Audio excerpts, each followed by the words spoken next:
Hello, my name is Robert, and today I'm going to show you my banded rough lobtailed gecko. First, in its name, it says that it's banded because there is bands, black, red on its body.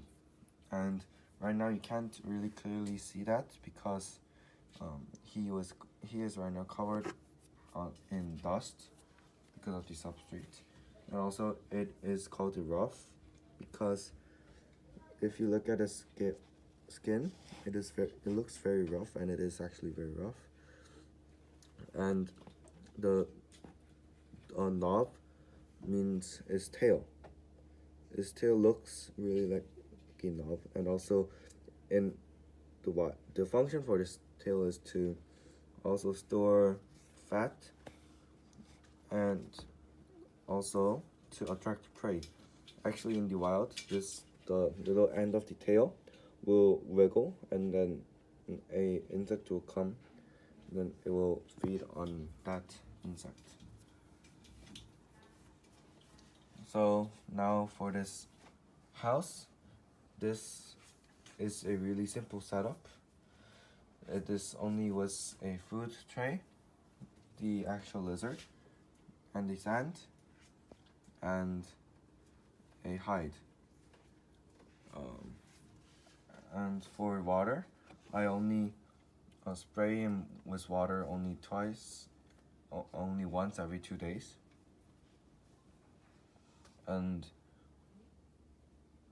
also I spray him down quite thoroughly because he actually needs some humidity since he doesn't live in like a desert, like really deserty and arid environment. He actually lives in Australia, so the price is very steep, and the temperature for the hotspot is around 29 degrees to 31 degrees Celsius. So I keep him with all of my leopard gecko racks.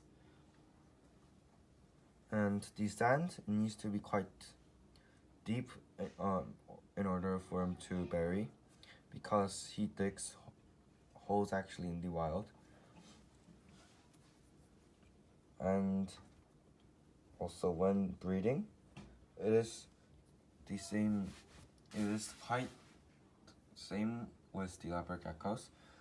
However, this time the sand needs to be way deeper, and then the sand needs to be humid at the bottom and very dry at the top, so it is very hard for them to breed in captivity.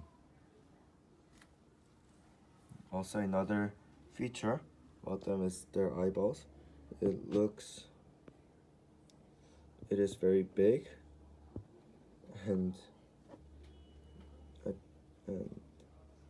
it's just that the looks of it looks very exotic, which almost every Australian species does. And its prey is mostly insects. No, it is all insects, which means mealworms and crickets. And yeah, thank you for watching my video.